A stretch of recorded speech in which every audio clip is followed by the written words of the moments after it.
स्वागत है NF news पर। मैं हूं आपके साथ रोहित।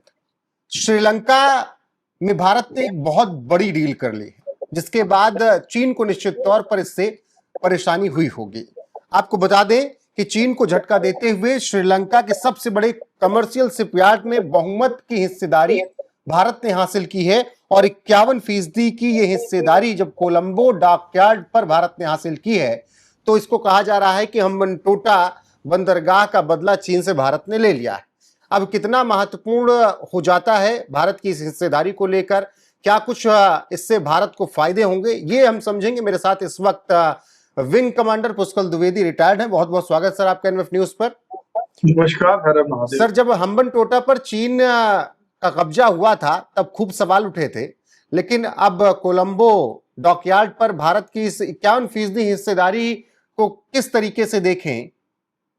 जी रोहित जी, बहुत शुभ समाचार है और मैं बिल्कुल ये जितने भी डिप्लोमैट्स इसमें लगे हैं और सरकारी जो भी प्रतिनिधि इस डील को सफल कराने में लगे थे, सबके लिए बहुत बड़ा अचीवमेंट है। हम सब भारतवासियों के लिए बहुत बड़ा अचीवमेंट है, क्योंकि स्ट्रिंग ऑफ पर्ल्स की जो नीति चाइना की थी, जैसा आपने कवर किया कि हम्बनटोटा पे उसने प्रेशर डाल के डेड डिप्लोमेसी करके उसने जब कब्जा किया तो वास्तव में चिंता का विषय था। और जिस प्रकार जिबूती और ग्वादर को मिला करके हम्बनटोटा से स्ट्रिंग ऑफ पर्ल्स बना करके इंडियन ओशन पे चीन अपनी बादशाहत का कायम करना चाहता था, मुझे लगता है ये बहुत ही शुभ समाचार है जो कोलंबो में भारत को, वो भी 51% का, यानी कि भारत की से होगी, भारत के ही एक तरीके से अंडर में रहेगा वो बंदर का, वो बहुत बड़ा एक अचीवमेंट है। न सिर्फ इकोनॉमिक अचीवमेंट है बल्कि एक मिलिट्री अचीवमेंट भी है। सर, जब ये खबर आपसे कुछ घंटे पहले आई तो उस बीच भारत के उपराष्ट्रपति श्रीलंका दौरे पर थे और उस दौरान बातचीत हुई श्रीलंका के राष्ट्रपति से भारतीय उपराष्ट्रपति की कि श्रीलंका से भारत तक ऑयल पाइपलाइन को लेकर चर्चाएं हुई। तो क्या भारत एक नया रास्ता देख रहा है मिडिल ईस्ट के जंग के बीच? बिल्कुल बिल्कुल, देखिए ये डबल डिप्लोमेसी कही जाती है। पाइपलाइन की बातें जो हो रही हैं वो इंडियन ओशन पे पूरी बादशाहत हमारी रहे। वैसे भी हमारी नेवी का राज चलता है इंडियन ओशन पे।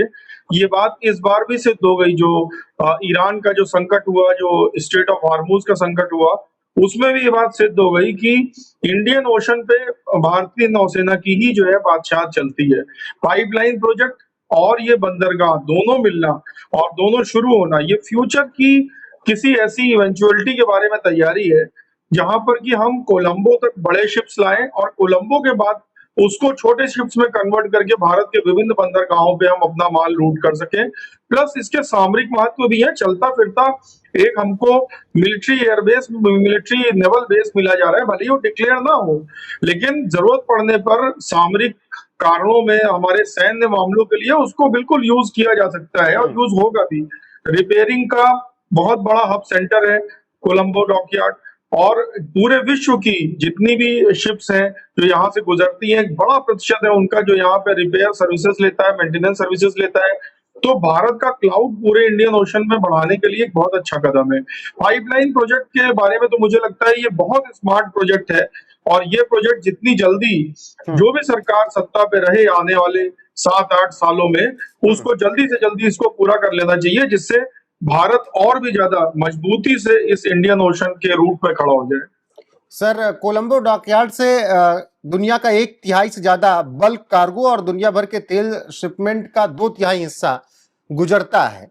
ऐसे में भारत का अगर वहां पर कब्जा हो ही गया एक तरीके से, मतलब भारत ने वो हिस्सेदारी ले ही ली, तब इसको किस नजरिए से देखें? क्या इस पर कुछ प्रभाव पड़ेगा या भारत को इससे कुछ फायदा होगा? नहीं, बिल्कुल भारत को बहुत फायदा होगा। इससे फायदे सामरिक भी होंगे, आर्थिक भी होंगे, और जिसे सॉफ्ट पावर कहते हैं भारत की, वो भी बढ़ेगी। देखिए, जब हम एक डॉकयार्ड लेते हैं अपने कब्जे में, तो वो सिर्फ डॉकयार्ड नहीं है, वो समुद्री उतनी सीमा की जो परिधि में जो एक्टिविटीज हो रही है वो भी कंट्रोल करने का राइट मिलता है। वहां का एयर स्पेस भी लिमिटेड मायनों में वो कंट्रोल करने का, उसकी सुरक्षा करने का राइट मिलता है। और वैसे भी भारत के जो श्रीलंका के आसपास का जो सी है और जो एयर स्पेस है, दोनों का कंट्रोल अभी भी भारत के ही पास है, यानी भारत ही वहां पर एक बहुत बड़ी शक्ति है। तो अब उसमें हमको एक ग्राउंड में एक नेवल बेस भी मिल गया है। नेवल बेस मतलब कि अभी तो वो बेस वैसे नेवी का बेस नहीं है, मिलिट्री बेस नहीं है पेपर्स में, लेकिन चूंकि हमारा है तो अब हम उसमें बहुत सारे अपने हित साधन कर सकते हैं, जो कि यहाँ दर्शक आपके समझदार है, समझ जाएंगे। और तो एक तरीके से समझिए हमको एक पैर टिकाने के लिए एक बहुत बड़ा ग्राउंड मिल गया है, जिसमें हमारी फ्यूचर की स्ट्रेटेजिक फोर्सेस भी, इकोनॉमिक फोर्सेस भी अपने पैर टिका सकती हैं। सर ये कैसे संभव हो पाया? क्योंकि जब क्या वही कारण है, जब क्राइसिस में थी पूरी दुनिया तो भारत ने भी हाल फिलहाल में श्रीलंका को इतनी मदद दी, वो चाहे तेल हो, गैस हो, या इससे पहले जब क्राइसिस थी वहां पर तख्ता पलट हुआ उस समय भारत ने मदद भेजी हो, कैश से लेकर सुई से लेकर हर एक चीज, नमक तक भेज दिया भारत। क्या भारत की जो डिप्लोमेसी पिछले 2-3 साल में श्रीलंका को लेकर रही उसकी वजह से ये संभव हो पाया आज? नहीं, मुझे ऐसा नहीं लगता। देखिए, मदद करने से कोई इतने बड़े समझौते और वो नहीं लेते, कोई यहाँ खुश नहीं होता है। उसके 2 कारण है क्यों ये समझौता हुआ है, कि भारत की विस्तारवादी नीति कभी नहीं रही, ये बात एस्टेब्लिश फैक्ट है। श्रीलंका इस बात को जानता है कि भारत कभी श्रीलंका पे कब्जा नहीं करेगा, क्योंकि भारत की विस्तारवादी नीति नहीं रही है। जो भी हमने नीतियां आजादी के बाद से और आज की सरकार तक, हमारे सारे प्रधानमंत्री और हमारी जो डिप्लोमेसी है वो यही करती और कहती रही कि हम किसी भी जमीन पे कब्जा नहीं करेंगे किसी दूसरे की। तो श्रीलंका इस बात के लिए पूरी तरीके से निश्चिंत था कि चाइना के विस्तारवादी विचार, और जिस प्रकार चाइना ने हम्बनटोटा में एक तरीके से जबरदस्ती नाक रगड़वाई श्रीलंका को और जबरदस्ती कंट्रोल लिया, तो उससे उसको ये पता था कि हमको भारत की गोद में बैठना ही हमारे लिए बेहतर है, क्योंकि भारत हमारे ऊपर कब्जा नहीं करेगा। दूसरी बात कि जो वहां तमिल रहते हैं श्रीलंका में, इंडियन तमिल लॉबी का उसमें बहुत बड़ा हाथ है। अब देखिए, ये सारे डिप्लोमेटिक और इंटेलिजेंस ऑपरेशंस रहते हैं। भारत के जो तमिल इन्फ्लुएंशियल लोग हैं, जिनका श्रीलंका में बहुत अच्छा इकोनॉमिकली और पावर क्लाउड में हाथ है, उनको साथ लेकर के एजेंसीज, डिप्लोमेसी इस तरह की डील्स करती हैं। तो मुझे लगता है ये सफलता इन दोनों कारणों से मिली कि भारत का चरित्र, भारत की डिप्लोमेसी और नीतियों का चरित्र बहुत क्लीन है। और दूसरी बात ये कि जो हमारे तमिल लोगों का इन्फ्लुएंस है वहां पर, उन्होंने भी मदद की है इसमें। सर, श्रीलंका और बांग्लादेश 2 ऐसे अहम पड़ोसी जिनको भारत को साथ लेकर चलना होगा। भारत के नजरिए से ये बेहद महत्वपूर्ण है, क्योंकि अगर यहां पर कुछ होता है तो उसका असर भारत पर पड़ता है। क्या भारत ने ये तय कर लिया है कि भले ये थोड़ा बहुत इधर उधर भटके श्रीलंका और बांग्लादेश, लेकिन इनको अपने साथ ही रखना है किसी भी हालत में? जी बिल्कुल, आपका कहना सही है। श्रीलंका और बांग्लादेश और नेपाल भी हमें लगता है कि साथ रखना चाहिए। भारत तो ये बात को जानता है, लेकिन चरित्र में अंतर है। नेपाल का चरित्र अलग है, श्रीलंका का चरित्र अलग है और बांग्लादेश का चरित्र अलग है।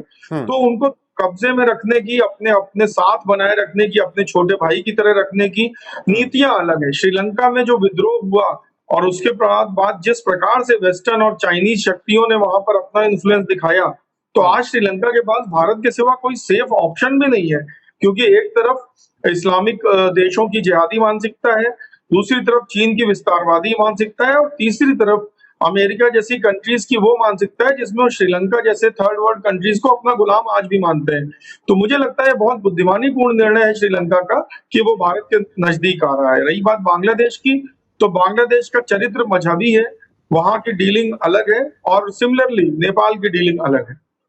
ठीक है सर, बहुत शुक्रिया। फिलहाल भारत को एक बड़ी कामयाबी और चीन को इससे जवाब भी है, तो ऐसे में सर ने बहुत विस्तार से समझाया कि इसके महत्व क्या हो सकते हैं, किस तरीके से ये भारत के लिए एक बड़ा फायदे वाला सौदा रहा है और क्यों रहा है, एहसान या मदद की वजह से नहीं रहा है, कारण क्या रहे वो भी सर ने समझाया। बहुत शुक्रिया सर आपका जुड़ने के लिए। बाकी आप लोगों की राय क्या है इस वीडियो पर कमेंट सेक्शन में जरूर बताएं। बने रहे हमारे साथ लगातार। नमस्कार।